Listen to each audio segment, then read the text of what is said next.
La semana pasada se presentó este libro, Ejército y Fuerza Aérea Mexicana, otra visión, de Arturo Ávila. Es pues un libro muy completo, con estadísticas, historia, una visión completa del Ejército Mexicano.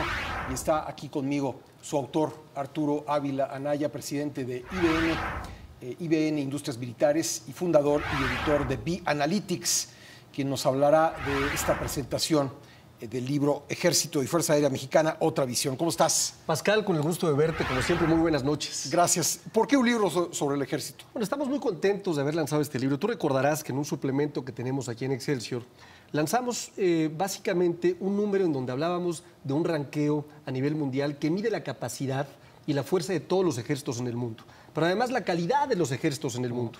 Lo que más llamaba la atención de ese ranqueo era que el ejército mexicano estaba colocado en el 2017 en el número 34. Dijimos, número 34 de 157 países suena como algo interesante.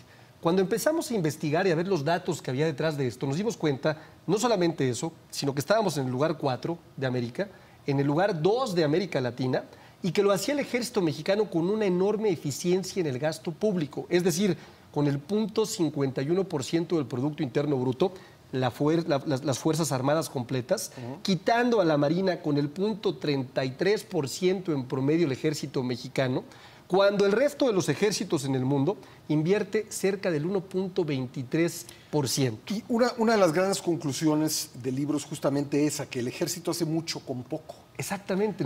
Es muy eficiente en el uso de recursos. Es el ejército más eficiente del mundo en el uso de recursos. Entonces, pues obviamente dijimos, esto vale la pena analizarlo a fondo, porque de pronto hay noticias que no son tan buenas, pero esta es una gran noticia. Una institución como la que tenemos en nuestro país, que está bien calificada, que de acuerdo a las cifras del ENVIPE, de INEGI, la gente la ve como una institución confiable, pues había que entrarle a entender cómo es que logra justamente el ejército mexicano tener una posición tan eficiente y hacer tantas cosas. Ahora, ¿por qué sale tan bien calificado en las encuestas por parte de la opinión pública, pero también al mismo tiempo es blanco de muchos ataques el ejército por parte de políticos? Yo creo que falta información. Y el ejercicio que pretende justamente este libro es poner a consideración información de datos duros. Uno de los objetivos del libro era decir, no vamos a opinar del ejército mexicano, vamos a agregar una fuente pública confiable, un dato público confiable que esté siempre soportando todos los datos que estamos presentando. Y ciertamente es el ejercicio que estamos haciendo. Nos daba esa impresión también. De pronto vemos en los medios de comunicación, sobre todo en las redes sociales, que hay una especie de tendencia a atacar al ejército mexicano.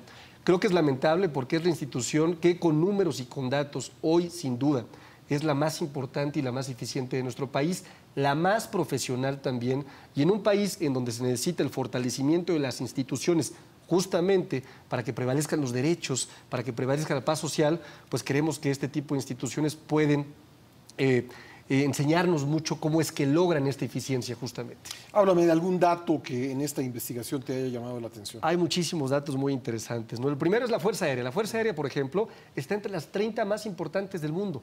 Ocupa el lugar número 29. Nuevamente también es impresionante. El número 3 de América Latina. Tiene 452 aeronaves de combate y está en el 4º lugar de América.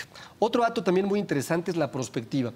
Si nosotros hiciéramos una prospectiva de, por ejemplo, lo que hoy gasta el ejército, ¿qué lugar debería de ocupar? Debería estar en el 102 y está en el número 34. Este dato también es muy interesante y te da una eficiencia del 67%, que es lo que hace. Por supuesto, también nos metimos a ver que tiene un plan DN3 que es espectacular, que empezó hace muchos años y que hoy muchos ejércitos están replicando en el mundo, ¿no? Es un ejército sui generis porque además participa en actividades deportivas, ha dado grandes medallistas, tiene instituciones de educación media superior, maestrías, educaciones culturales, es decir, es un ejército muy completo, una industria militar también espectacular que está haciendo procesos de transferencia de tecnología muy interesantes. Entonces, en realidad es un ejército del que los mexicanos deben de sentirse muy orgullosos y sobre todo cuando uno le entra al tema de los datos, de dónde viene la gente del ejército, estados como Guerrero, estados como Oaxaca, estados como Veracruz, pues no hay duda que el ejército es el pueblo, realmente el ejército es el pueblo. Arturo, pues muy interesante. ¿Dónde puede conseguirse el libro? El libro está disponible, bueno, va a estar disponible en todas las librerías más importantes de nuestro país, Gandhi, El Sótano, Rincón de la Mancha, por supuesto a través de la página de Via Analytics, www.vianalytics.com, y a través también de los portales de IBN Industrias Militares. Pues es Ejército y Fuerza Aérea Mexicana, otra visión de Arturo Ávila. Anaya, Arturo, gracias por venir. Pascal, muchas gracias por la Muy invitación. amable. Gracias.